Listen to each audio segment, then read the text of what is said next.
My girlfriend posted, "Finally free and living my best life, on a yacht with an older man." I commented, "Looks fun." Then I sent the man's wife the location from her Instagram posts. Her daily live cam was suddenly turned off. I, 32 male, Nathan, am a pretty simple guy. I work in data analysis, which is just a fancy way of saying I stare at spreadsheets all day, looking for patterns people miss. It's not thrilling, but it pays the bills and allows me to indulge in my hobbies. One of those hobbies, until recently, was my girlfriend, Kelly, 28. We'd been together for 3 years. I thought things were serious. We were talking about moving in together, maybe even getting a dog. The usual stuff. Then, last Tuesday, my world kind of tilted on its axis. I was scrolling through Instagram, procrastinating on a report, when a new post from Kelly popped up. The picture was stunning.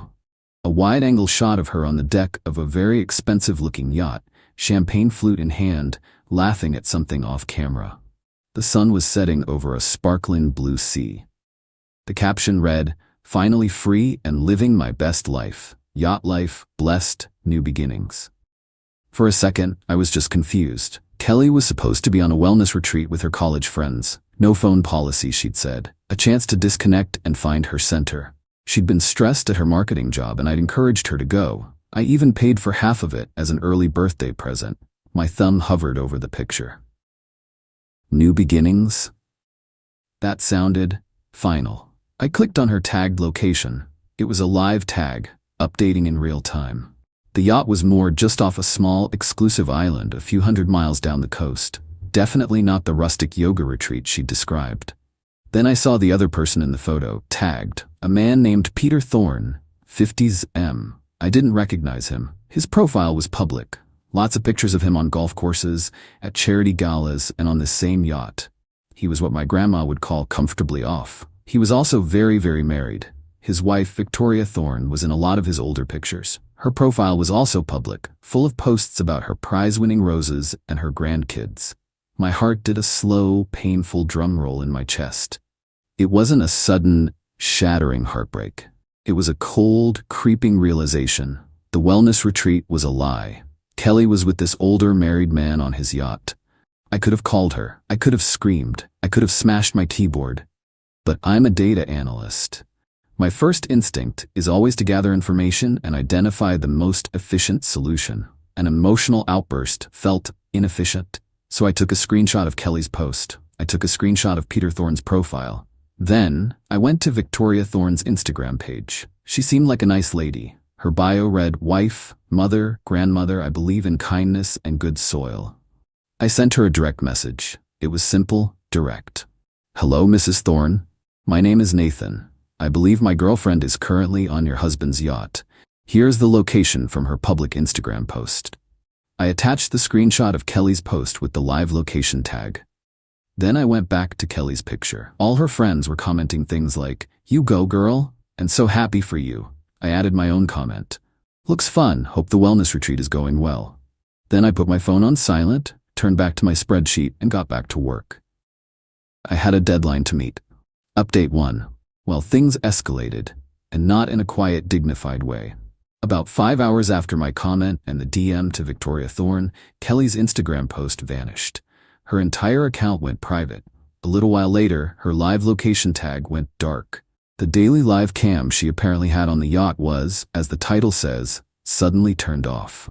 My phone started blowing up around midnight. I was asleep, but the barrage of notifications woke me up. Voicemail after voicemail from a hysterical Kelly. "How could you do that? You ruined everything. You're a psycho, a stalker. You have no idea what you've done." Interspersed with texts, "Kelly, you are a sick, vindictive man. I can't believe I ever loved you. Peter is furious. His wife is threatening to leave him. This is all your fault.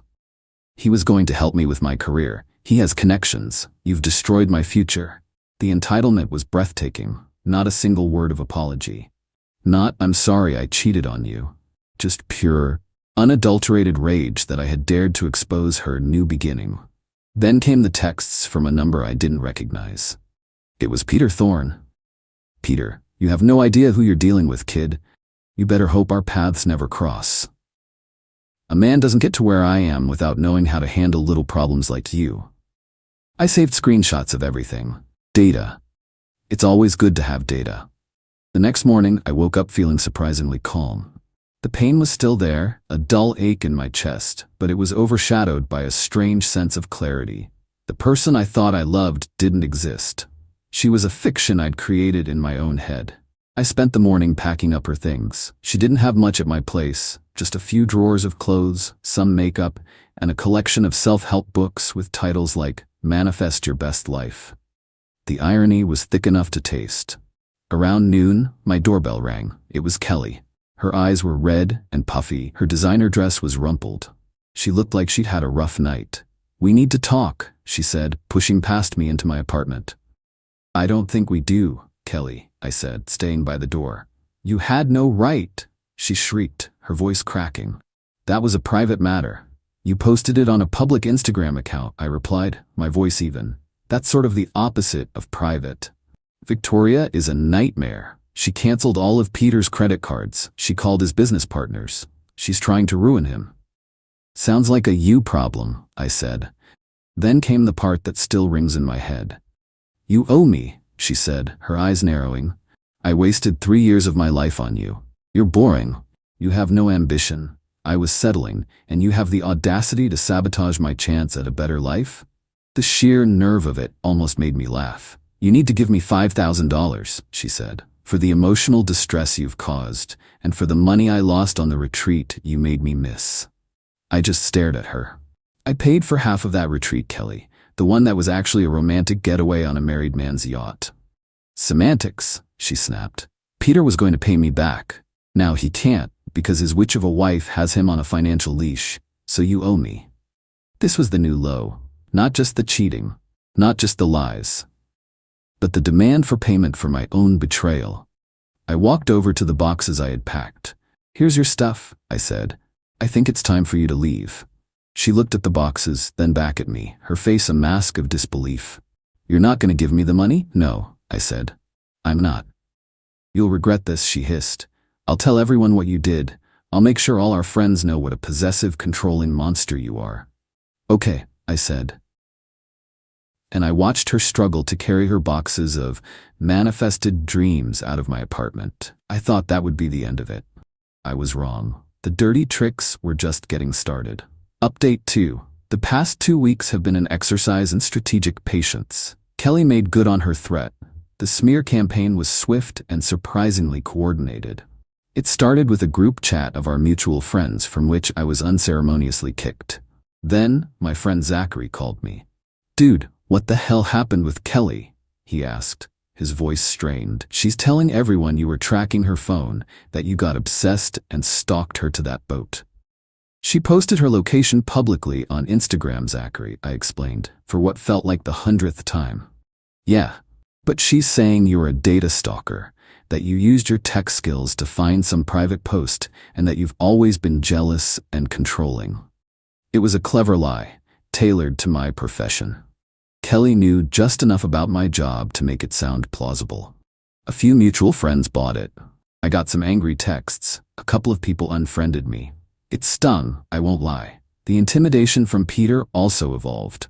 The initial, clumsy texts stopped. Instead, I started getting silent calls from spoofed numbers that disappeared when I tried to call them back.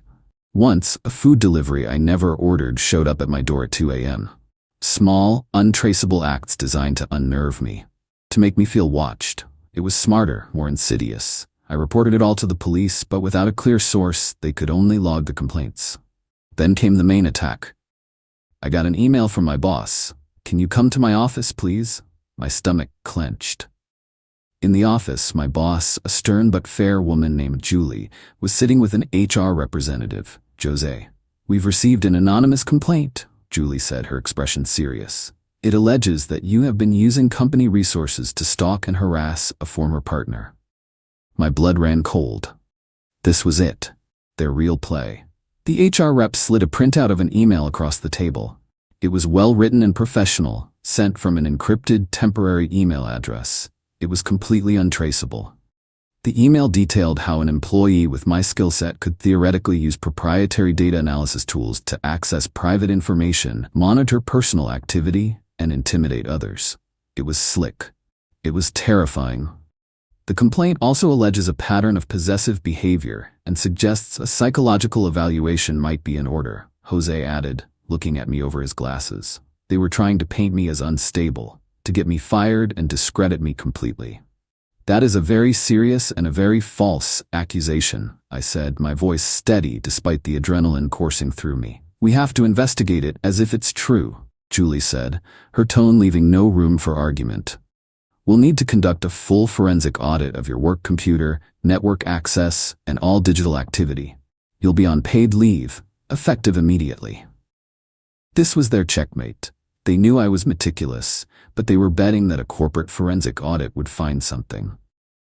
Nobody is 100% perfect. I spent the next 3 days in a state of controlled panic. I replayed every single day at that office in my head. Had I ever used the company Wi-Fi on my personal phone to check Facebook? Had I ever printed a non-work document? I remembered printing a boarding pass for a work trip last year, but on the same batch was a concert ticket for myself. It was a minor, silly thing, but my stomach twisted at the thought of it being twisted into something sinister. It was a crack in my otherwise perfect armor. I went back and forth between rage and despair. For a brief, dark moment, I thought about just quitting. Let them win. The thought of them picking through my digital life felt like a violation. But then the analyst in me took over. Emotion was inefficient. I needed data. I couldn't access my work computer, but I could access the complaint itself. Julie had let me take a photo of it. I sat at my kitchen table and read it over and over.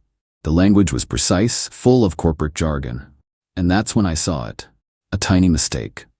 In a paragraph describing hypothetical ways I could misuse data, the author wrote, for example, an employee could cross-reference public social data with our Project Nightingale client database to create a detailed personality profile.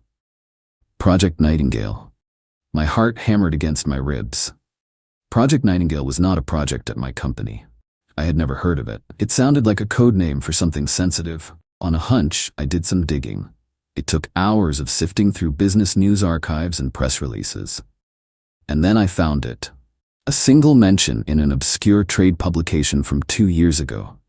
Thorn Industries had announced a new data initiative for its top-tier clients. The internal code name was Project Nightingale. Peter wasn't just arrogant. He was a creature of habit. In his attempt to sound authentic and knowledgeable, he had used the internal jargon of his own company. He had signed his anonymous confession. When Julie called me back into the office, the forensic report was on the table. As I feared, they'd found the concert ticket. Jose, the HR rep, pointed to it gravely. Before he could speak, I put my own printout on the table. It was the screenshot of the complaint, with Project Nightingale highlighted. Next to it, I placed the printout from the trade journal. The complaint is false, I said to Julie, and I know who sent it. The author mentions a Project Nightingale. My company has no such project, but Thorn Industries does. It's their high-level client data initiative. The CEO of Thorn Industries is a man named Peter Thorn. I then laid out my phone, showing them the screenshots of Peter's initial threatening texts, the police report numbers for the harassment, and the credit card fraud report. This isn't an anonymous complaint from a concerned citizen, I said, my voice shaking with restrained anger. This is a malicious, targeted attack by the CEO of another company. He is retaliating against me because I discovered he was having an affair with my now ex-girlfriend. The room was silent. Julie and Jose looked from my evidence to each other. The concert ticket suddenly seemed very, very small. The air in the room had changed completely. They weren't investigating an employee anymore. They were looking at an attack on their company. Final update. The fallout was not a sudden explosion, but a series of controlled demolitions. My company's legal department did not file a massive headline-grabbing lawsuit. That's not how these things usually work. Their approach was far more quiet and far more lethal. They drafted a detailed, multi-page cease and desist letter. It was a work of art. It was addressed directly to the board of directors at Thorn Industries, with a copy sent to Peter Thorn.